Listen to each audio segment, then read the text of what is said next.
Halo, perkenalkan, saya Rinson Sitohang dari kelas 11 MIPA 3. Pada tugas biologi kali ini, saya memilih materi mengenai kelainan dan penyakit pada darah, dan saya memilih penyakit leukemia.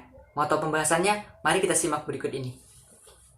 Pada kesempatan kali ini, saya akan membahas mengenai suatu penyakit darah yaitu leukemia. Sebelum kita masuk ke bahasan leukemia lebih dalam lagi, mari kita pahami konsep bahasan berikut ini.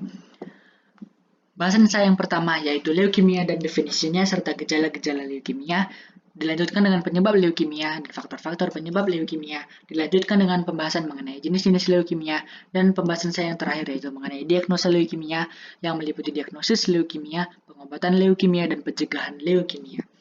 Sebelum kita masuk ke bahasan leukemia, apakah itu leukemia?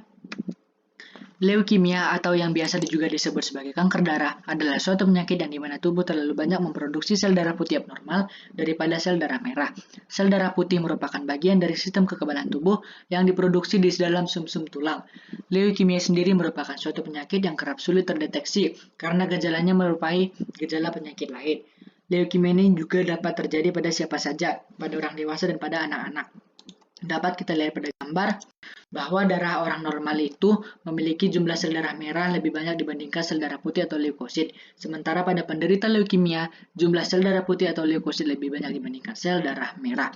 Jika kita mengamati menggunakan mikroskop, sel darah putih atau leukosit tampak seperti ini, dan sel darah merah tampak seperti ini. Oke, kita masuk ke gejala-gejala leukemia. Pada awalnya, leukemia seringkali tidak menimbulkan gejala apapun, namun jika sel kanker sudah menyebar, maka gejala akan muncul. Gejala leukemia yang muncul secara umum antara lain seperti demam tinggi dan menggigil, tubuh terasa lelah, dan rasa lelah itu tidak akan hilang walaupun sudah beristirahat, mimisan, tubuh mudah memar, mudah terkena infeksi, bintik merah pada kulit, dan tubuh terasa tidak nyaman akibat terjadi pembengkakan pada organ hati dan limpa, dan berat badan turun drastis. Nah, gejala yang paling berat sekali dapat dialami penderita apabila sel kanker tersebut sudah menyumbat pembuluh darah atau pembuluh organ tertentu, yaitu gejala yang dapat muncul antara lain seperti sakit kepala, mual dan muntah, otot hilang kendali, nyeri tulang, linglung, dan kejang. Nah, sehingga jika Anda kerap mengalami gejala tersebut, segeralah melakukan pemeriksaan dan konsultasi kepada dokter mengenai gejala yang Anda alami, agar dapat mendeteksi dini kemungkinan kanker dan mencegah perkembangan penyakit. Selanjutnya kita akan membahas mengenai penyebab leukemia. Penyakit leukemia ini disebabkan oleh kelainan sel darah putih di dalam tubuh dan tumbuh tidak terkendali. Penyebab leukemia itu sendiri belum diketahui pasti, namun terdapat beberapa faktor yang diduga dapat meningkatkan risiko terkena leukemia. Faktor yang dimaksud itu yaitu meliputi yang pertama, memiliki anggota keluarga yang pernah menderita leukemia. Yang kedua yaitu menderita kelainan genetika seperti Down syndrome. Down syndrome adalah kelainan kromosom genetik 21 yang menyebabkan keterlambatan perkembangan dan intelektual. Selanjutnya yang ketiga yaitu menderita kelainan darah seperti sindrom myelodysplasia. Sindrom myelodysplasia adalah sekelompok gangguan yang disebabkan ketika produksi sel darah terganggu. Selanjutnya yang keempat adalah memiliki kebiasaan merokok, dan yang kelima bekerja di luar ruangan yang terpapar bahan kimia, misalnya benzin. Nah, oke, selanjutnya saya akan membahas mengenai jenis-jenis leukemia. Sebelum kita masuk ke pembahasan lebih dalam lagi, kita harus mengetahui terlebih dahulu bahwa leukemia dapat bersifat kronis dan akut. Nah, apa artinya? Pada leukemia akut, perkembangan sel kanker terjadi sangat cepat dan gejala yang muncul dapat memburuk dalam waktu singkat. Sementara pada leukemia kronis, sel kanker berkembang secara perlahan atau lambat dan gejala yang muncul biasanya tergolong masih ringan.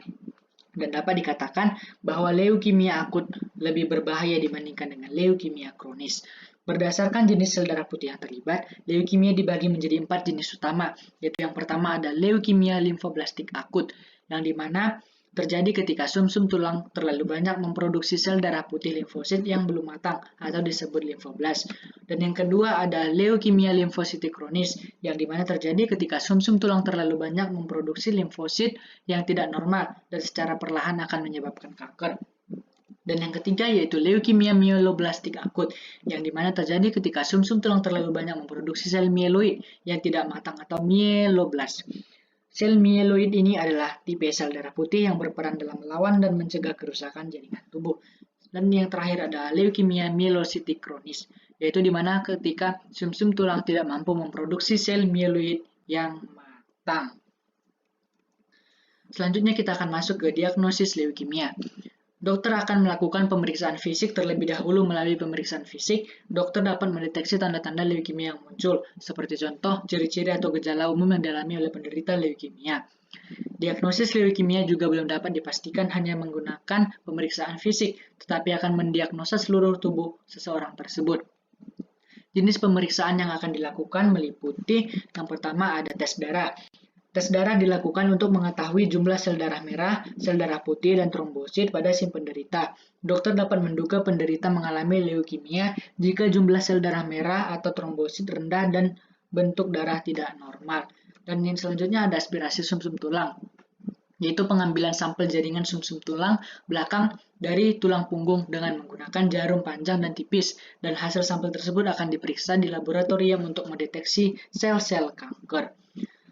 Selanjutnya kita akan membahas pengobatan leukemia.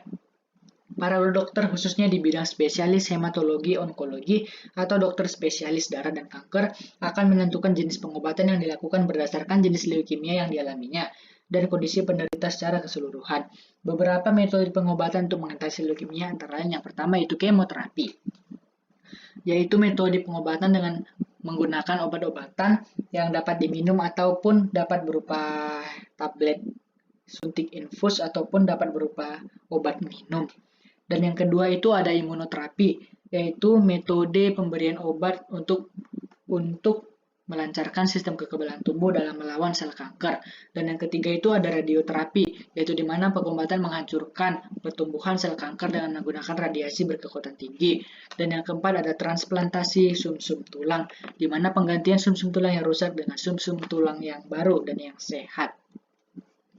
Nah, ini adalah contoh gambar yang dimana metode pengobatan dengan kemoterapi, dan yang ini adalah metode dengan imunoterapi, dan yang ini adalah metode dengan radioterapi, dan yang ini adalah dengan transplantasi tulang atau transplantasi sumsum tulang. Sebentuk pengobatan tambahan sebenarnya terdapat satu cara metode pengobatan leukemia, yaitu dengan melakukan penyuntikan sel darah merah pada anggota tubuh tertentu sang penderita. Diduga ini adalah salah satu cara yang dilakukan medis supaya sang penderita leukemia dapat bertahan, namun tidak terlalu lama, sehingga dilakukan penyuntikan secara berulang-ulang kali. Namun, biaya yang dikeluarkan tidaklah sedikit, sehingga membutuhkan biaya yang banyak dan membutuhkan banyak uang untuk membiayainya. Nah, salah seorang penderita kanker darah atau leukemia adalah Ibu Ani Yudhoyono, yaitu istri dari Bapak Presiden ke-6 Indonesia, Susilo Bambang Yudhoyono.